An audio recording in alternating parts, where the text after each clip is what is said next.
Bismillahirrahmanirrahim. Assalamualaikum warahmatullahi wabarakatuh. Perkenalkan, nama saya Ridwan Abdul Hamid dengan NIM 05512437 dari Prodi Teknik Geologi Fakultas Teknik Universitas Pakuan.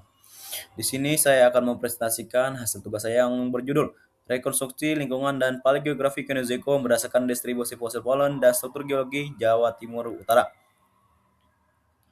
Baik, masuk ke bagian yang pertama, pendahuluan.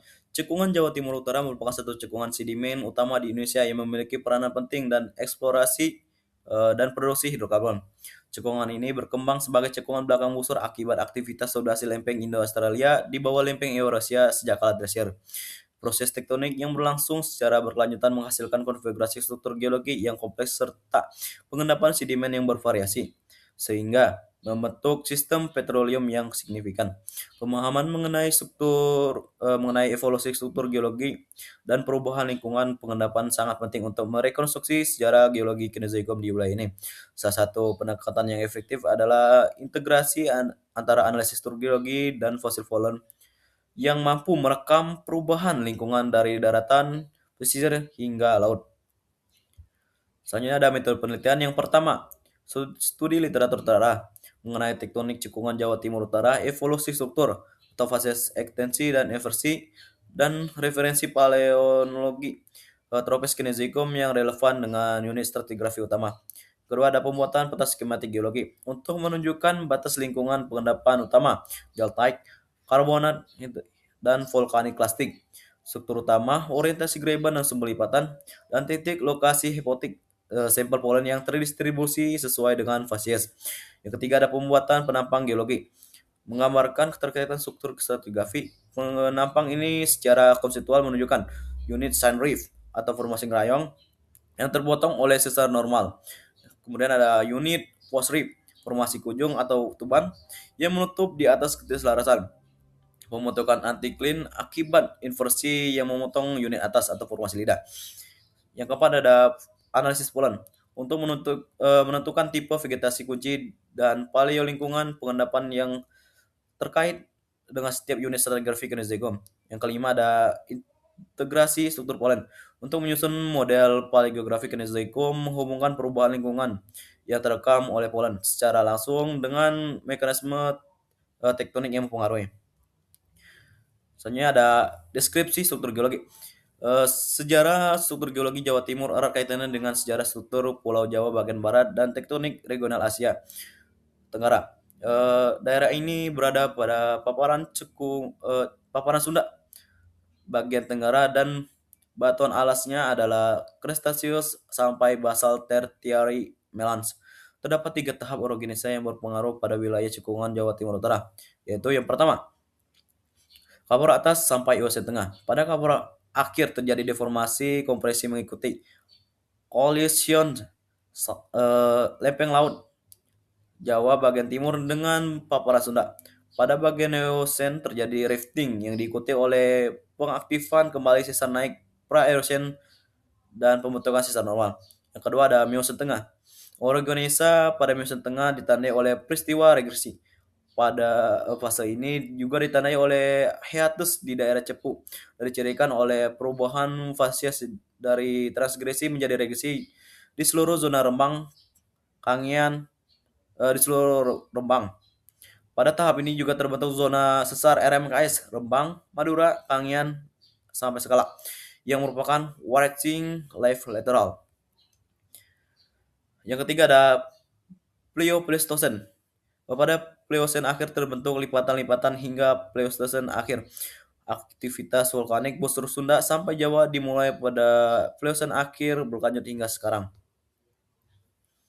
Secara umum, cekungan Jawa Timur Utara dibentuk oleh beberapa elemen struktur utama dari selatan ke utara, yaitu yang pertama ada zona Kandeng sampai Selat Madura, memanjang dan dengan arah timur barat, terutama dicirikan oleh struktur lipatan sesar normal dan banyak terdapat sesar naik. Yang kedua ada zona Rembang Selatan dan Render Belatung yang merupakan zona negatif dengan pola struktur berada timur barat dan terutama dicirikan oleh pola lipatan. Terdapat juga struktur kubah yang berasosiasi dengan struktur sesar seperti antikline ngimbang. Yang ketiga ada zona Rembang Utara dan Madura Utara. Struktur antiklinorium yang terangkat dan tererosi pada Pliocene berisasi dengan sistem sesar mendatar mengiri sebarara timur laut sampai barat daya yang menerus ke kawasan Kalimantan Selatan. Biasanya ada stratigrafi cekungan Jawa Timur Tengah. Ada beberapa formasi yang terdapat pada cekungan Jawa Timur Utama. Yang pertama formasi Tawun. Formasi Tawun mempunyai kedudukan selaras di atas formasi Tuban dengan batas formasi Tawun yang dicirikan oleh batu lunak seperti batu lempung dan napal. Yang kedua ada formasi Ngerayong yang pada umur Miocene tengah dijumpai adanya batu pasir kuarsa yang berukuran halus pada bagian atas bawah dan cenderung mengasar pada bagian atas dan terkadang gampingan. Yang ketiga ada formasi Bulu. Formasi Bulu mempunyai lokasi di Desa Bulu, Rembang. Formasi Bulu semula dikenal dengan nama Platen Kompleks dengan posisi stratigrafi terletak selaras di atas formasi Tawun dan formasi Grayong. Ciri litologi dari formasi Bulu terdiri dari perselingan antara batu gamping dan kalkarenit. Terkadang dijumpai adanya sisipan batu lempung. Yang keempat ada formasi Wonokolo. Eh, Lokasi formasi Wonokolo berasal dari desa Wonokolo 20 km timur laut Cepu. Formasi Wonokolo terletak selaras di atas formasi Bulu, terdiri dari napalan pasiran dengan sisipan kalkarenit dan kadang-kadang batu lempung. Yang kelima ada formasi Ledok. Formasi Ledok berada di lokasi di desa Ledok, Cepu. Formasi Ledok tersusun atas perulangan napal pasiran dan kalkarenit dengan napal dan batu pasir.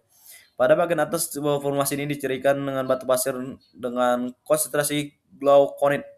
Yang keenam ada formasi Mundu. Formasi Mundu berada di lokasi Kali-Kalen, Desa Mundu, Cepu.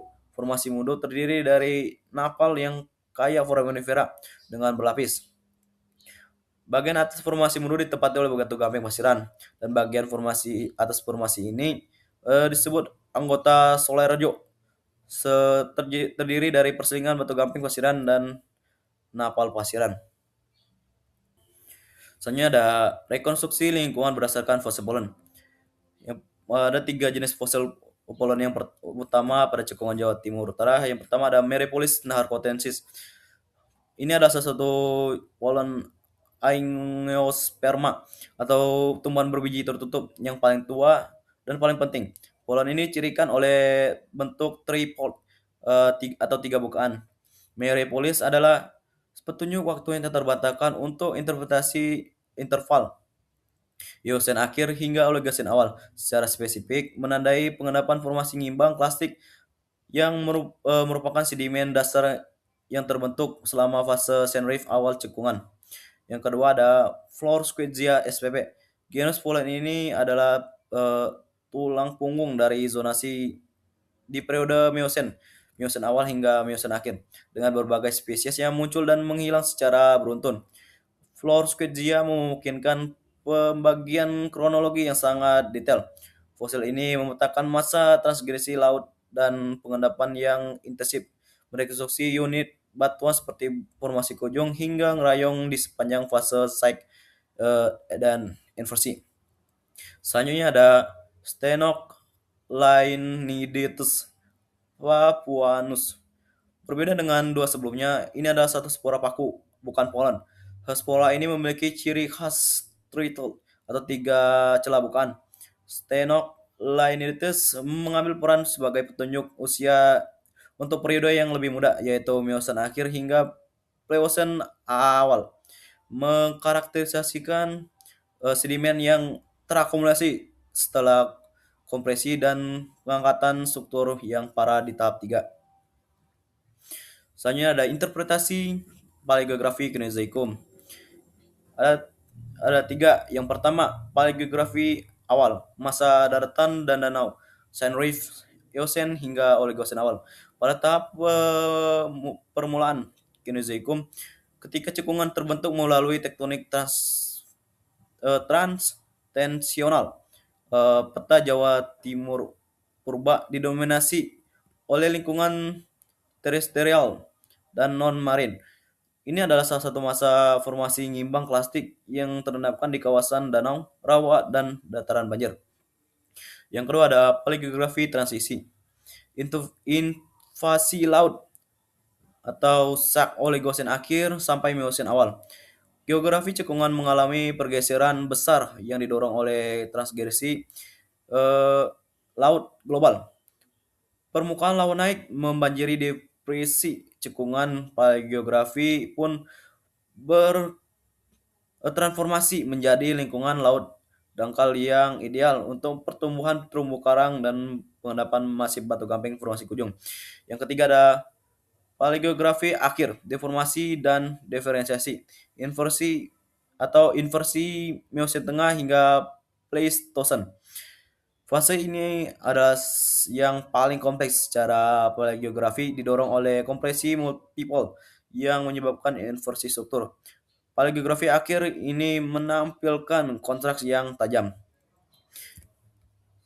Baik, selanjutnya yang terakhir ada kesimpulan. Cekungan Jawa Timur Utara merupakan cekungan belakang busur yang terbentuk akibat subduksi lempeng Indo-Australia di bawah lempeng Eurasia.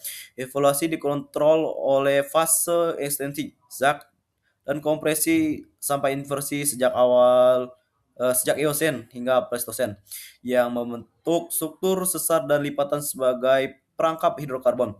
Rekonstruksi lingkungan berdasarkan fosil pollen menunjukkan perubahan dari lingkungan darat sampai rawa, laut dangkal, pesisir, hingga lingkungan terdeformasi akibat pengangkatan struktur. Integrasi data struktur geologi dan paleontologi sangat penting untuk memahami paleogeografi serta potensi sistem petroleum di cekungan Jawa Timur Utara. Baik, sekian presentasi dari saya. Jika ada kesalahan saya mohon maaf. Assalamualaikum warahmatullahi wabarakatuh.